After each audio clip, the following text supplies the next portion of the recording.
We'll probably start optimization tomorrow or Wednesday. Okay, so let's jump into it.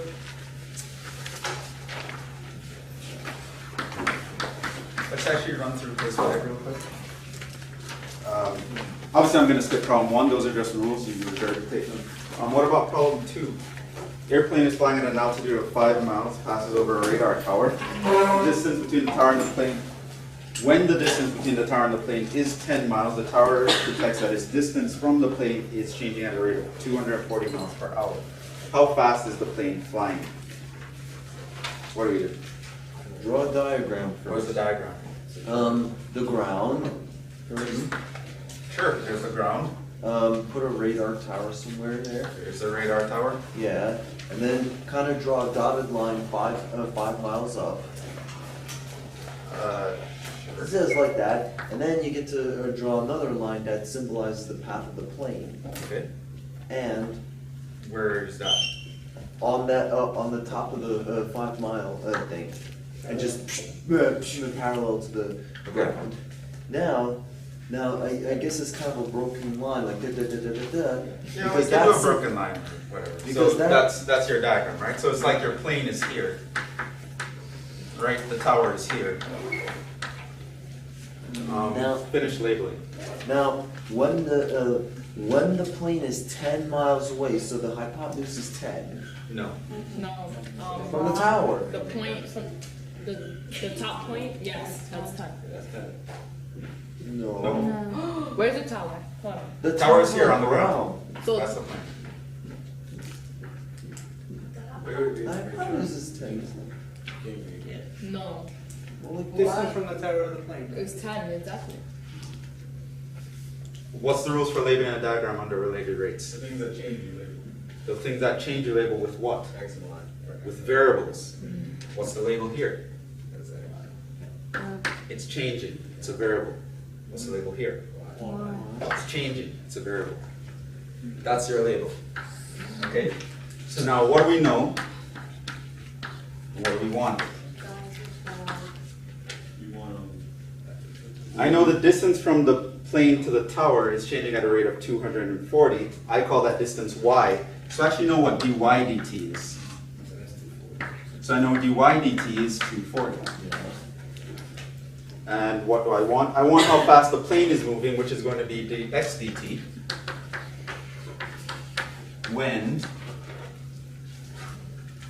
When the distance between the tower and the airplane is 10. So that means I want when y is 10. Right? So that's the setup.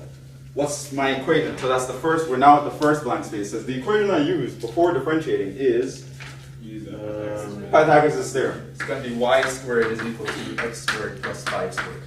So that would be the first fill in the blank. After differentiating, I have, just differentiate this. 2y dy dt is equal to 2x dx dt. That's your second fill in the blank. And therefore, the plane is traveling at a speed of, here I finally ask you to solve the problem. So we're going to simplify, plug in what we know, what we want to find. So we basically have, I want dx dt, so I can even solve for that. Dx dt, I know is going to be equal to y dy dt all over x. The y value I know is 10. The x value I do not know from this. So I'm going to go back to this guy and figure out x. So that means when y is 10, I have x squared plus 5 squared. No. Just write 75. Plus 1 is write 75. It's 5 radical 3 or something like that. Right, it's going to be 100 minus 25, right, which is 75.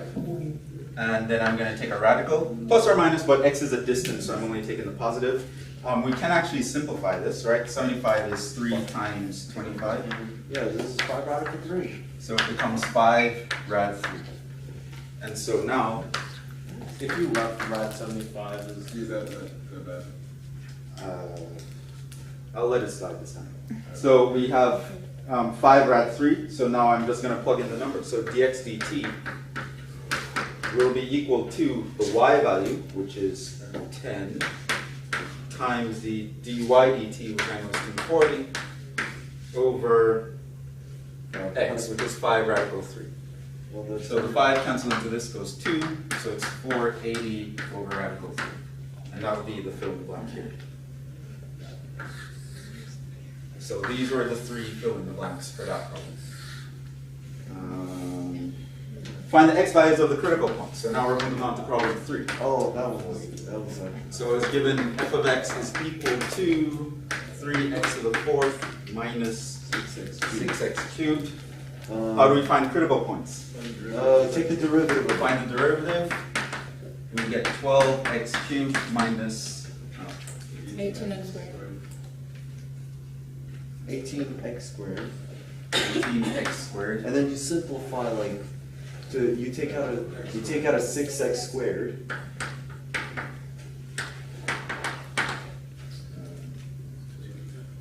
That's actually a typo. I actually wanted a square there, but whatever. We'll get answers here anyway.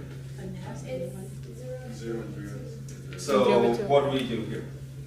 So you said f prime equals 0 or undefined, right? It's never undefined because it's a polynomial, so we basically set it equal to 0, and what do we get?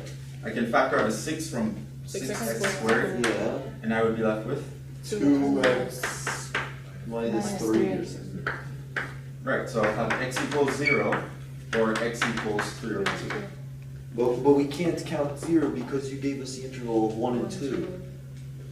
In problem 4. Yeah. This is problem 3. That's the answer to problem 3. In problem 4, I said refer to the function above. So I'm using the same function because I don't want you to find a whole new derivative and critical points all over again. So in problem 4, I referred to the same function and I asked you an absolute maximum min problem. So now in problem 4, so in absolute maximum min, remember the steps were first you found the critical points, then you want to evaluate at the critical points that fall inside the interval, right? So the interval is between 1 and 2. Only one of these critical points fall inside that value, right? So for problem 4, the only critical point I'm considering is x equals 3 over 2, right? I'm ignore x equals 0 because it's not in the given interval, right? So what I'm going to do is I'm going to evaluate f at the critical point. I'm also going to evaluate f at each endpoint, which is f of 1 and f of 2. Right? And basically I just plug into that guy. So this is going to be 3 times 3 over 2, 4th minus 6 times 3 over 2 cubed. Here's going to be 3 times 1 to the 4th minus 6 times 1 cubed. That's like negative 3. This was negative 3. And this one was 0. 2 to the 4th minus 6 times 2 cubed. That was 0. Yeah. And this one was what? Some crazy, like negative 15 point blah blah blah blah blah. What? What was it?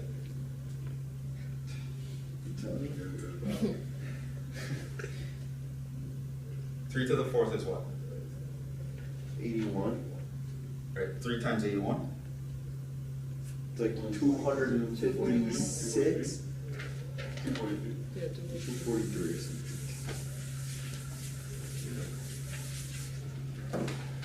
So it's 243 over 4 minus 3 cubed is 27 times 6. What do I get?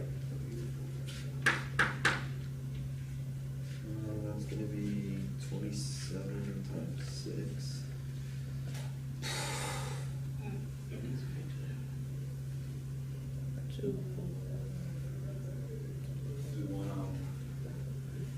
What? It should be almost 16. Yeah, it should be only 16. Right? This is 2 to the 4th, right? That's over 16. Oh. And this one is? That's over 164? And this is over Over 8. over 8. And then 3 cubed is 27 times 6. I get what? Not good. What?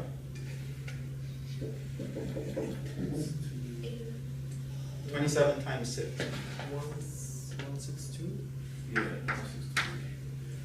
Right? Which, when I double this guy, right, because I'm going to make this 16, so I'm going to multiply by 2 over 2, what's going to happen?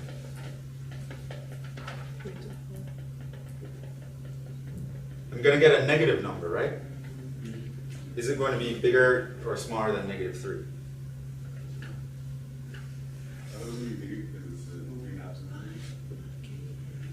Like small. This would be 243 minus this times 2. 3 to 4. I get 3, 24. 324 over 16. That would give me what? Minus 81 over 16. 3 times 16 is what? Is it bigger or smaller than 81? It's small.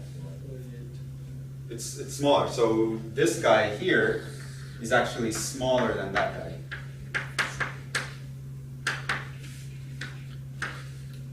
So this means my absolute max and my absolute min is going to be what? Max is 0. Who's the biggest value? The biggest is 0. 0 is the biggest value out of all these, so f of 2 equals 0 is the absolute max, and the absolute min is going to be this guy. F of 3 over 2 equals minus 81 over 16. Would you have to put like F equals 0? Yeah, you have to state the whole thing.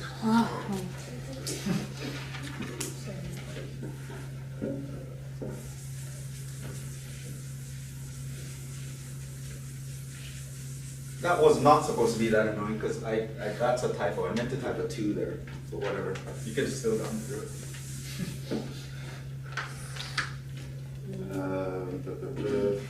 5. Half-life of an ingredient is 128 days. If it decays radioactively and you start off with 2 pounds, answer the following. The differential equation that describes this. So this is the differential equation. Remember the form it has? It's P prime equals minus RP. What is R in this case? And remember that R is equal to ln2 over half-life. So half-life I know was 128, so it's going to be ln2 over 128, which means this is just P prime equals minus ln2 over 128 times P. That's your first fill in the blank. The initial condition would be, well, it's the value at 0, which is, they told you was 2. So that's the second fill in the blank. That was part A. Part E. Right, we know that P is equal to P naught E to the minus RT because it's decay, you have that negative, so this is going to be P is equal to P naught. I know I start with 2. E to the minus R, I know it's ln2 over 128 T. That's your last fill in the blank. Part C. How long will there be 0.2 pounds left? Well, I just plug in 0.2 here. And now I solve for T. Divided. So I divide both sides by 2, I get 0.1 is equal to this guy. Take ln of both sides, kills the E on this side. And so my T is going to be, I have that ln of 0.1, multiply by minus 128, and then divide by ln of 2.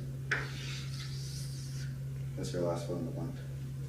The bonus problem, we're covering that today, curve sketching, so. If you ever got that negative, like it is completely wrong. The negative is important, yes. Without the negative, it's growing, it's not decaying. It's like you have a hot dog that keeps growing. That'd be awesome. Gets bigger and bigger and bigger. That's awesome, actually. Yeah, until you get it in your stomach. You eat it and your stomach starts expanding exponentially. Oh, that's not going to be fun.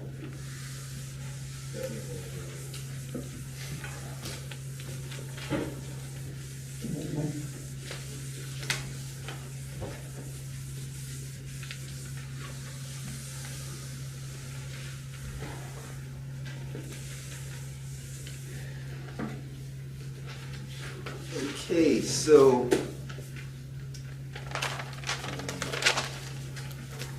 we're going to continue with curve sketching.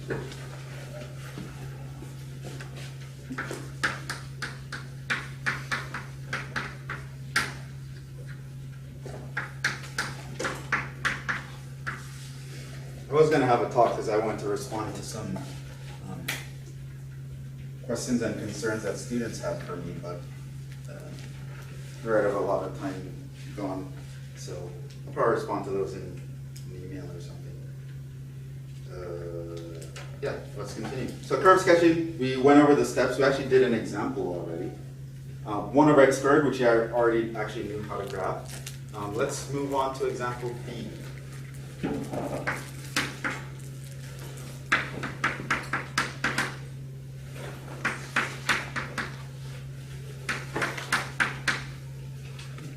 So curve sketching is one of the most involved problems that you have on your test, but the good thing is you always do the same steps in the same order.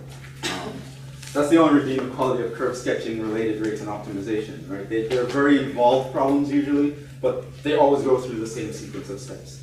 The sequence of steps in related rates and optimization is actually pretty important. In curve sketching, not that important, like the order in which you do these things don't matter, but I still recommend that you always do them in the same order. So that you don't get confused. You always know what comes next. Right? So to that end, let's actually go through the steps here. The first thing is to figure out what is your domain. This is a polynomial, so I know everywhere is good. Domain is everything. Next thing is to find your intercepts.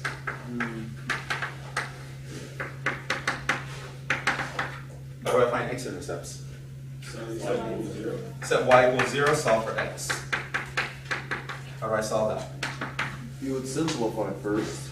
What's that? You pull out Factor. x squared,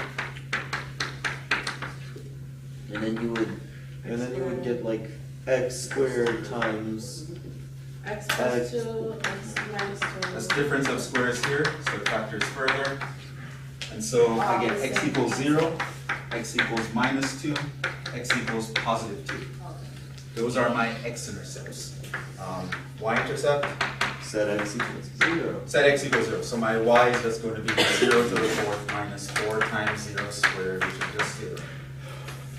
Those are my intercepts. Next thing, I have asymptotes. Nice thing about polynomials, there are none. We have other problems with asymptotes, so you'll see how to find those a bit later. Let's just run through these. It's a polynomial. Polynomials don't have asymptotes. So we move on. Next thing we're going to do is our first derivative analysis. We're going to talk about increasing, decreasing, maximums, minimums. That's the next thing we want to find. And there's one guy that gives us all that information. That's f prime. So we're going to find f prime, which is 4x is the 8 minus 8. So now I need to find critical points. You set that equal to So I need f prime equals 0 or undefined. It's a polynomial. Domain is everything. It's never undefined, so I only worry about where it's 0. So I'm going to set 4x cubed minus 8x equals 0. I can factor out 4x. And so I get x is 0. X is plus or minus radical 2. Right? Now what I'm going to do with that is I'm going to draw a number line along the first derivative, where I'm going to plug in my critical points. 0, minus radical 2, positive radical 2. And I'm going to test each interval. So plug in a random number over here into the derivative. So something like a minus 2. Plug in minus 2 here. This is a negative. This would be what? Positive. So I have a negative times a positive, which makes it negative, which means decreasing. Right? Plug a number in here, like a minus 1. This would give me a negative number. This will also give me a negative number. So I have a negative times a negative, makes it positive, so this is increasing. Plug in a number like 1. This is giving me a positive. This will give me a negative. Positive times negative, decreasing. Plug in a number here, like 2. This will give me a positive. This will also give me a positive because I get 4 minus 2. Positive times positive is positive, so now I'm increasing. Now because my function is defined everywhere, I know that this has to be a min, because I'm decreasing and increasing. This will have to be a max. This will also have to be a min. And I also know where I'm increasing. I'm increasing from minus infinity to minus radical 2. Increasing where I'm positive. So this is minus radical 2 to 0. And radical 2 to infinity. I know where I'm decreasing. This is going to be minus infinity to minus radical 2. And 0 to radical 2. So you plugged it into the derivative, right? Yes, I will test these values in the first derivative. That's why I wrote this f prime here, to remember, right? Because the original function cannot tell you about increasing or decreasing. So that's where it's increasing and decreasing, and I know that these x values are the ones that give me the minimums and maximums respectively. And I should figure that out. So where does a maximum occur? At 0, right? Which means for my maximum, my y value is going to be 0. This means 0, 0 is going to be my maximum. For my minimums, local minimums, I have plus or minus radical 2. Now in this case, plus or minus doesn't matter because I have even powers. So I'm just going to do for both at once. So my y value here is going to be plus or minus radical 2 to the 4th minus 4 times plus or minus radical 2 squared. Radical 2 to the 4th is 4. Radical 2 squared is 2. So that's 4 minus 8, right? Which is minus 4. So I have two minimums. Minus radical 2 comma minus 4 and positive radical 2 comma minus 4 are my minimums.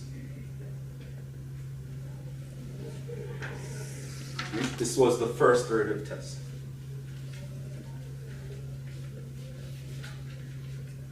So notice the steps, I'm going through the steps, always going to be this order. Domain, intercepts, asymptotes, increasing, decreasing, max and min. So as you can see, it's kind of a lot of computation, but you'll eventually get really quick with it if you do it long enough. The next set of things that we need to find are what? The concavity analysis. The second derivative. Right, so the next thing I'm going to want to find is concave up, concave down,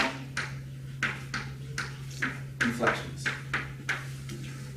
And for that, I need the second derivative. So I'm going to differentiate the derivative. That's going to give me 12x squared minus 8.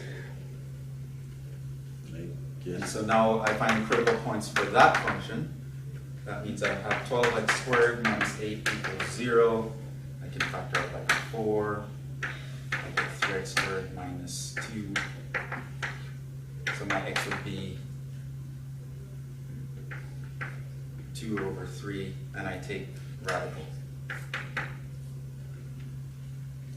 So those are my critical points here. And so now I'm going to do the second derivative test. I'm going to plug those in the second derivative. So I have here a minus radical 2 over 3. Here I have a positive radical 2 over 3.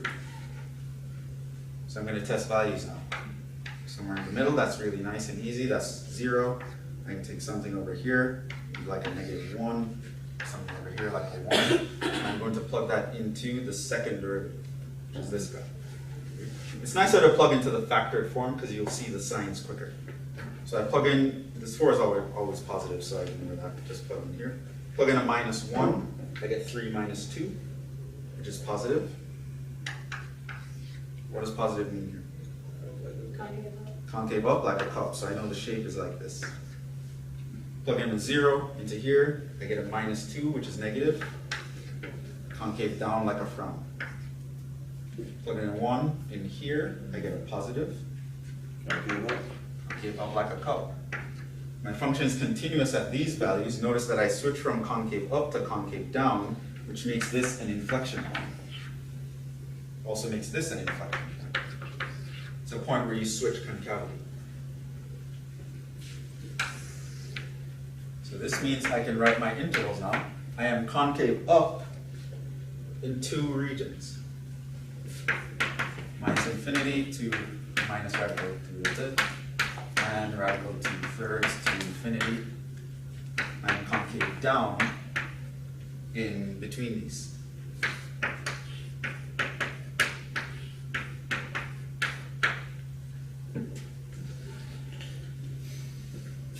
So the only thing that you ever plug into the original function is the maximum. Okay. The only thing that you plug into the original function is to find the maximum.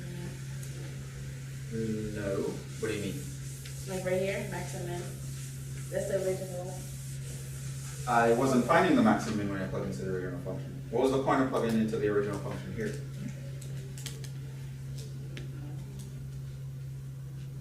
What does the original function tell us information about? Points.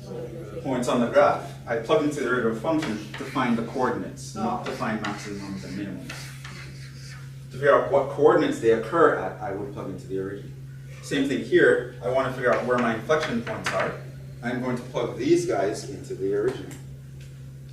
So I know here my y would be here, whereas my original function was x to the 4th. So I'm going to have radical 2/3. Plus or minus won't matter here because I have even powers. Minus 4 times, raise this to the 4th, I get what? If I square it, I get 2/3, and then I square that again, so I get 4/9. Square this, I just get 2/3, so this gives me 8/3.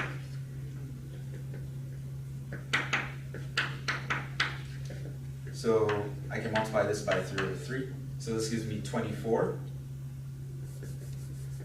So I have minus 20/3, so this gives me what, minus 20/9? Huh?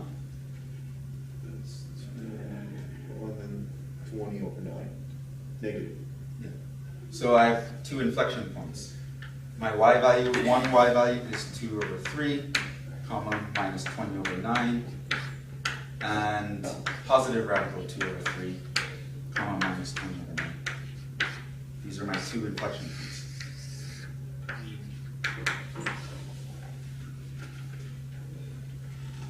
Okay.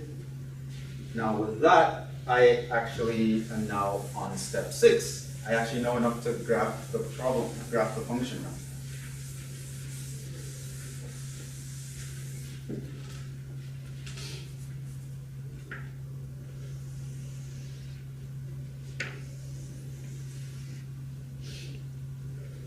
Probably need this higher.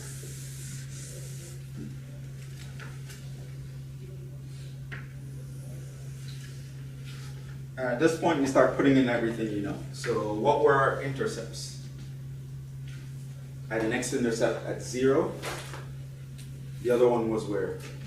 2 and negative 2. Plus and minus 2. So there was one at negative 2. There's another one at positive 2. Kind of the same size. Okay, so those are 0, 0. And what else do I know?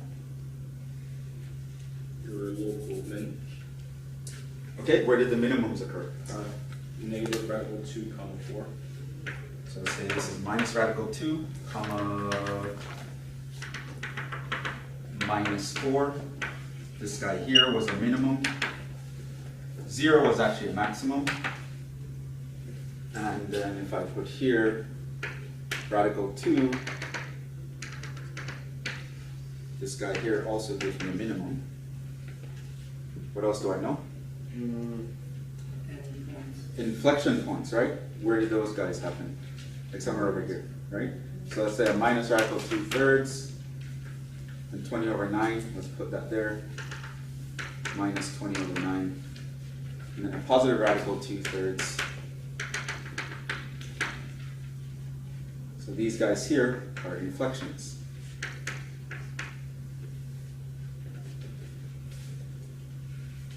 Let's put in our intervals. Where am I increasing? You're increasing between. You're increasing between radical 2 and. I'm increasing here right? So I know here I'm increasing. Where else am I increasing? Over here, right? Yeah. Between 2 all the way to infinity, I'm increasing. Was it? No. You're increasing. I was increasing all the way from radical 2. Yeah. Okay. Where am I decreasing? Pretty much everywhere else, right? So I'm decreasing all the way back here. I'm decreasing. In between here, I'm decreasing. What about concavity? Here, concavity up from negative infinity to negative to So here, from here all the way back, I'm concave Up. up. Like a cup. and from positive radical 2 or 3 to infinity or up. So from here all the way there, I'm again concave up, And then between there, you're down. and then in between here, I'm concave down. Now once you have all this information on your graph, you can essentially forget about all this, because everything I need is now on this picture. So how do we start? I know this whole time I should be decreasing and concave up, and I have to pass through these 2 coordinates. So I'm decreasing, shaping like a smiley face. In this region, I need to be increasing. So I should be going up this whole space, right? But how do I go up? Between these 2 points, I'm concave up. So I'm still shaped like a smiley face. I'm still increasing here, but now I'm in the concave down region. So I'm going to switch to a frowny face. Right? That's an inflection. Now I'm in this region. I'm decreasing concave down. So I'm decreasing down, shaped like a frown, to hit that point. In this region, I'm decreasing, but now I'm in the concave up region. So I'm decreasing, concave up, so I shape like a smiley face. And now you. For the rest of it, I'm increasing, concave up. So I'm going up while shaped like a smiley face. And that's your graph. That's a lot of trouble just to draw W. Yeah. We could have drawn this W way back in pre-calc. The difference is, in pre-calc, you would have never been able to figure out what these coordinates actually are, right? Because there's no vertex formula for a quartic, right? So the fact that we can figure out where these points happen, I can tell you where the minimums are, I can tell you where inflections happen, right? Things like that are actually pretty important, right? So when you really want to examine a function and know a lot of details. Because remember what something like concave up means, right? This sort of means you're increasing at an increasing rate. Concave down would mean you're here, we're increasing but at a decreasing rate, right? Things like that. See, nuances like that we couldn't have hit in pre-calc, right? But it's actually the things that are important to know. So for example, let's pretend this was positive and I'm talking about some sort of profit function, right? My profits are increasing at an increasing rate. That's pretty good, right? Now over here, profits are still going up. They're still increasing. But knowing that it's concave down gives me more information. Yeah, my profits are going up, but it's going up by a smaller amount each week. Now when something like that happens, that's something you'd want to know about. Why are my profits starting to dwindle? Eventually you might think, oh, they're going to stagnate at some point. And if it's actually a problem, it'll eventually start to decrease, right? So it gives us the power to sort of predict what might happen, right? Business is good if my profits are increasing at an increasing rate. If I still keep selling things but it's starting to dwindle, it means, yeah, I have profits, but I'm having less and less profit, right? That will give me, hey, at some point, maybe my profit's going to stagnate, right? So these little nuances here, they're actually pretty important when examining a function. In terms of like I remember like in the last episode of break even, so like when you have like, I guess when you're able to like graph stuff like this, you can use like that 0 point going in terms of concavity and stuff like that, where you break even. Like Yeah, like if this represented a profit function, like 0 would mean the break-even point, whenever it hits. Yeah. Right, so it's not just about getting a general sketch, it's getting a sketch with a lot of detail. I don't just want to know I'm increasing, how am I increasing? right? What are the points I actually passed through? What was the point? So at some point, if I know my properties were increasing at an increasing rate, I know after this particular date, they started increasing at a decreasing rate, I'm going to try to figure out what happened at that point. Why did my profits start going down at that point, right? It gives you, like, knowing in that level of specificity really can make a big difference.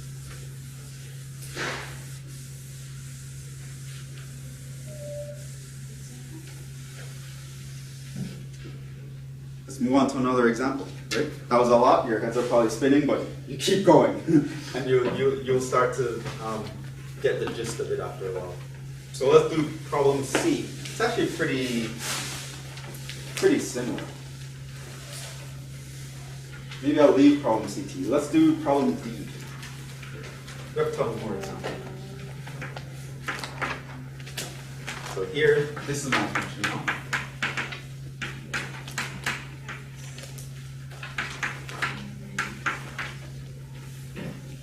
So try problem C on your own, because it'll be very similar to problem D.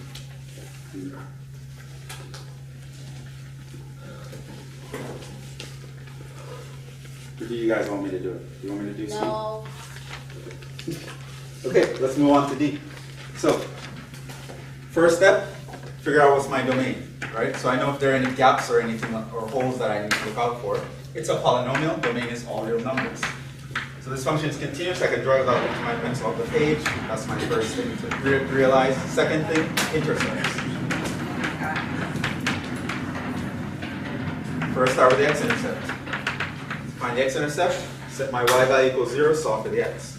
So I have minus 3x to the 5th plus 5x cubed equals 0. You can pull out an x cubed. Pull out an x cubed. It's going to be like 3x squared plus 5. Minus 3x squared plus 5. So this means x equals 0, or x equals plus or minus the radical of 5 over 3. Okay, so those guys are my intercepts. My y-intercept, 0. Just y equals 0, because I just plug in x equals 0, solve for y. So that's my y-intercept. Not bad. Next thing is asymptotes. No. As long as I give you a polynomial, there are none. For the most part, is that Huh? for the most part, you use polynomials specifically?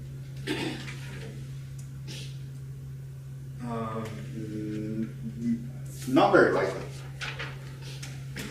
I'll give you one like these. Polynomials are too easy. You're just going through them for you to get used to the process. Because they'd want you to know how to find an asymptote. So I can't just give you a bunch of problems where you don't have to find an asymptote. So after I find asymptotes, yeah. So if a function did have an asymptote, would we just? I would assume we just set we take the limit of that function as x approaches. Yeah, if you're finding horizontal, you take the limit as x approaches infinity and minus infinity. If you're finding the vertical asymptotes, you set the denominator equal to 0. It's basically the gist of it. Let's talk about increasing, decreasing, max and min. Who can tell me about that? The first derivative. The first derivative. So if that's what I need to figure out, I need to be looking at the first derivative.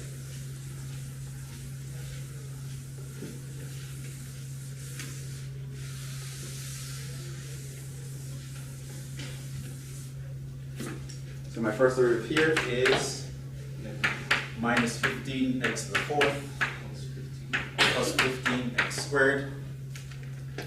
So I need to find critical points. So it's f prime equals 0 or undefined. It's a polynomial, so the undefined I don't have to check. So here I'm going to have minus 15x to the 4th plus 15x squared equals 0. We'll pull out 15x squared. 15x squared is a common term. I'm going to have minus x squared Plus 1. So I get x equals 0 or x equals plus or minus 1. So those are my critical points. Now I'm going to test those on a number line. And I'm going to be plugging into the first derivative. This is the first derivative test. So plugging numbers in each space, so like a -2, minus a half, 2. And I'm plugging into the first derivative. So here, notice here, we only care about the sign. So you see this part here, the 15x squared? Don't waste time plugging into that. That's always going to give you a positive number, right? So we're really only focusing on this part here. Now if I plug in a -2, this gives me a -4 plus 1. That's negative. Decreasing. If I plug in a half squared is a quarter. That's subtracted from 1. That's positive. That's increasing. Plug in a half, it's going to give me the same value. It's going to give me positive. Plug in 2, and that's going to give me a negative. So notice here, I have a minimum. Here, I have nothing. I'm increasing on both sides. Here, I have a maximum. So I can tell you where I'm increasing. I'm increasing between -1 and 0, and 0 to 1. I'm decreasing. -infinity, -1, and 1 to infinity. Where are my minimums? So for minimum, I need to know the y value at -1. So I'm going to go to the original.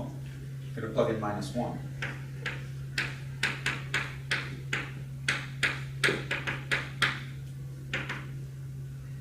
Right? So this would give me 3 minus 5, right? So that's -2. So this is -1 comma -2 is 1 minimum. And if I plug in a positive 1,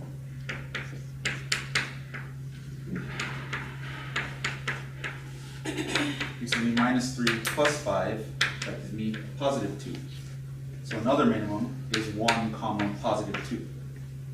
Wait, how? That's a maximum. This is the maximum. Okay. Max. So those are my coordinates for my max and min. This is where I'm increasing and decreasing. Next thing I'm going to figure out, where are my concave up, concave down, and where are my inflection points. What do I need for that? The second derivative. I'm going to go here, find the derivative of that guy. So it's gonna be 60x cubed, or negative 60x cubed, plus 60x cubed plus 30x. So I'm going to find critical points here. Pull out a This means that 30x. double prime equals 0 or undefined. It's a polynomial.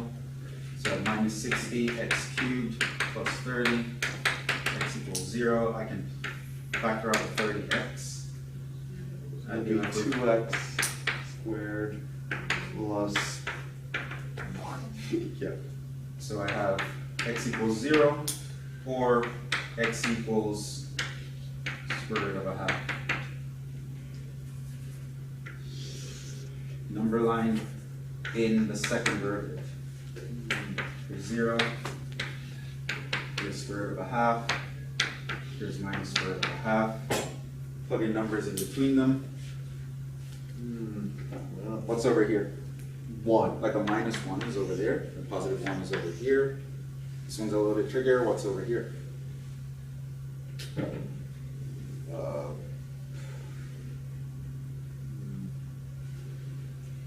Square root of a quarter.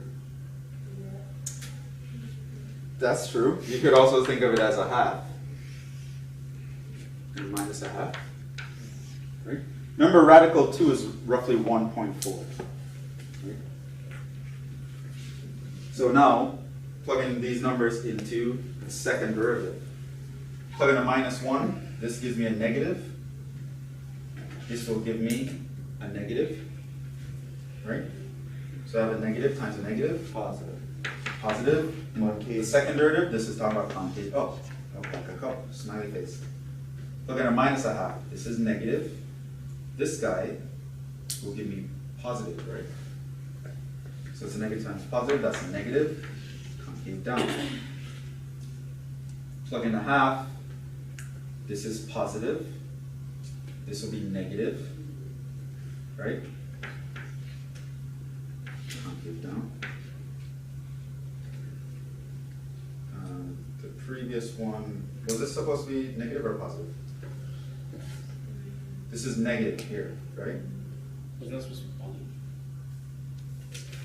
Oh, yeah. No. Double check. If I plug in a half here, I get a quarter, right? Yeah. 2 times a quarter is a half. So it's negative. So it's negative a half plus 1. It's positive. Actually, even better way is you literally, believe it or not, refer to the first derivative. So You never defer to the first derivative for concavity. No, I know, Ever. but think of it this Nope, way. you How will can never- it possibly That- increase on both sides? Listen to what I'm saying. You will never look at the first derivative for concavity. It is not what it's used for. Do not ever look here to figure out concavity. Alright. It's always the second derivative. Okay. So So now- just make sure we check our signs right. So this is negative. This would be positive. So that is negative. Now this is positive. This is positive. Right, so it's this one that was off. It's Oh, actually it's a positive. negative one. I did check some negative 1/2. I got a negative. Check positive 1/2. I get a positive. Oh, yeah, because the 30 is. Plug in 1. This is positive. This would be negative. So it means I have inflections at all of these guys. There's an inflection here. There's an inflection at 0. There's an inflection here. And what are the coordinates? Jhevon, I need help. I'm confused in 2 parts. Which part? For your maximum, like for your minimums, Yes. Minimum happened here. the coordinates that you found are just like what are they for? They show you like When there's a minimum. So it's like the graph is going to shape like this. I need to find that point, the lowest point. Is going to be this coordinate. and same thing for the max, right? Yeah, and the max, the graph is going to look like this. I want to find the highest point. That's going to be this coordinate. Okay, and then for This is for concavity and inflection points. yeah, so on the bottom, when you found the second derivative, the coordinates that you found, I didn't Yes. find coordinates. I yet. mean the x values, Yeah. mhm. they're just to show you like where it's gonna go. Where there's going to be an inflection. I know there's an inflection if I switch from a positive to a negative. So that's it. So I know this is an inflection because I was concave up, then I switched to concave down. Okay. 0 is an inflection as well because I switched from concave down to concave up. And then this guy's also an inflection because I switched from concave up to concave down. Okay. Inflections happen whenever you switch concavity. Thank you.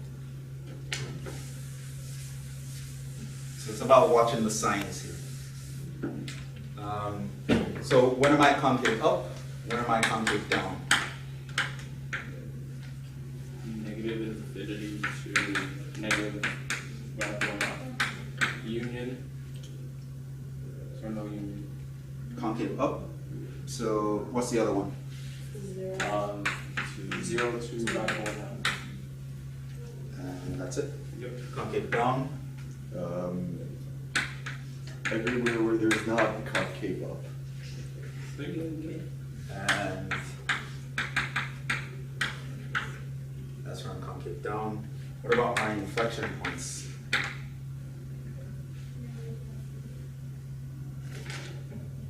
So I know 1 occurs at 0, so I know 0, 0 is an inflection. The other ones are going to be minus 1 over minus radical of a half and positive radical of a half. And then I plug that into the y value, which in this case is going to be what? Something super annoying, right?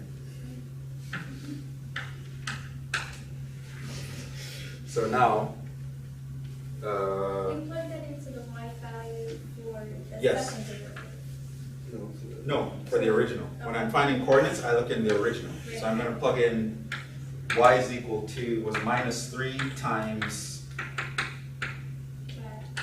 this to the fifth plus 5 times this cubed. And with that, we have everything.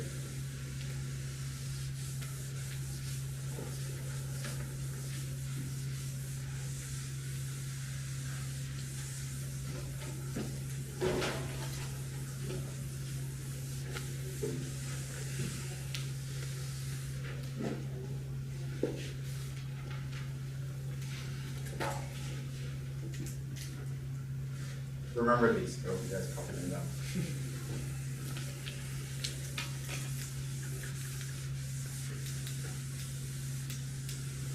So now a problem like this, I wrote these notes to fit the general semester, not the summer semester. So there are times where in like a departmental final, they'll give you something where there are the points where something is really ugly, right? But if you read the problem carefully, which I always tell you, read the problem, you'll realize that they never specifically ask you for inflection points, right? So there are going to be little things like that where you know, I don't care about that number, right? So it'll tell you, oh, find the domain where it's increasing or decreasing, where there are maximums and minimums, and sketch the graph. If you notice they said they never mentioned to find the inflection points, it means I would skip that, right? So that's why I throw this example now, because that's just going to be too messy. But anyway, we know how to, you can draw the graph at this point. So what do we put in? Intercepts, where are they? The y intercept is going to be 0, like the origin. Yeah. The x intercept. X. Positive 1, negative 1. There was a positive 1 and a negative 1. Yeah. So here's a negative 1 and a positive 1. And there's Yeah, plus minus 5 over 3, 5 over 3. I'm asking you guys, I don't remember what it was. Wait, where did we get 1?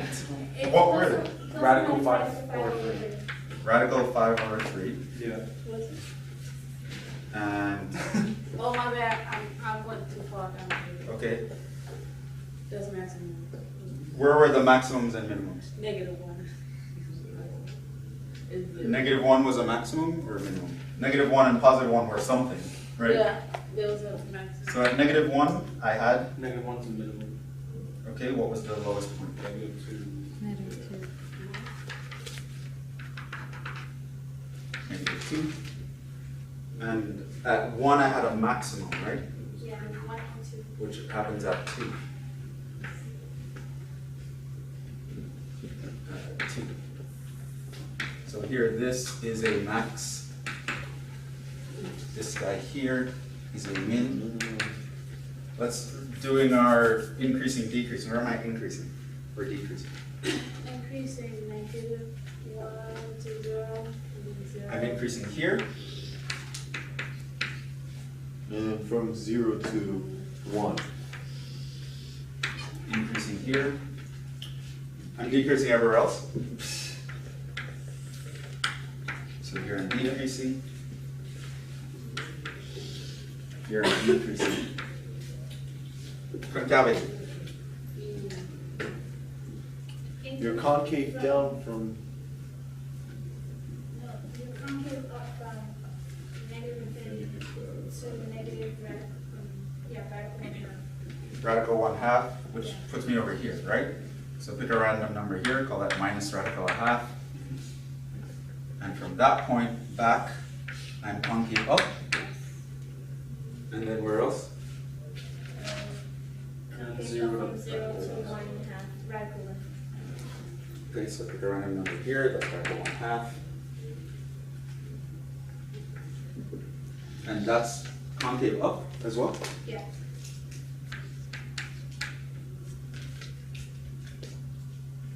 Okay. Your concave now is negative 1/2 to 0. That's Oh, concave, oh, this is at 0. 0, yeah. And in the little space here, I'm concave down. And I'm also concave down all the way over here.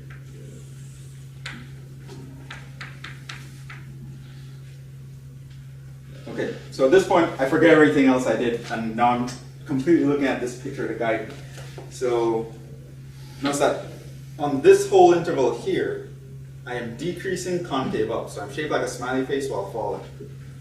I'm gonna look like that. Here I'm increasing, still concave up. But when I hit this point here, which is, I believe, what I called A, I'm going to hit an inflection point, and then I'm going to increase concave down.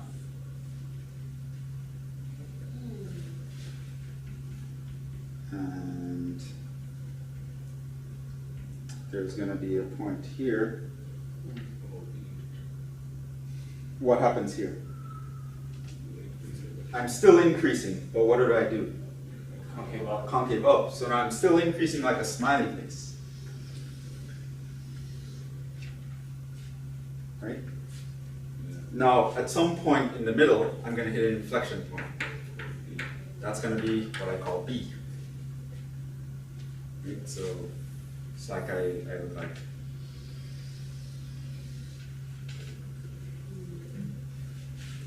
And here I'm decreasing concave down.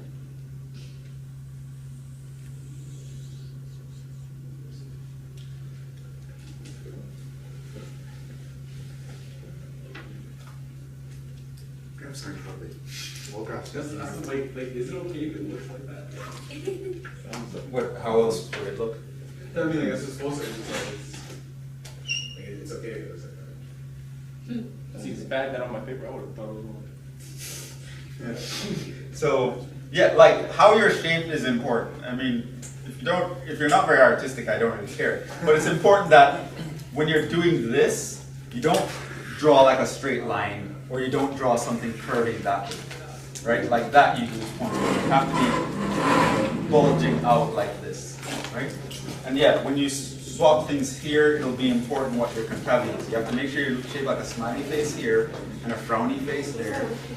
Make sure you're shaped like a frowny face here and a smiley face here. Things like that are important. How to get the most food. So we didn't finish, so no homework on this. Um, I'll see you guys tomorrow, Wait, and we'll get through more examples. homework or no homework? No homework. No, we didn't finish. So the other homework you guys are supposed to do. Oh, yes. The rules. Oh, let me turn on that. And I'll be sending you guys an email later.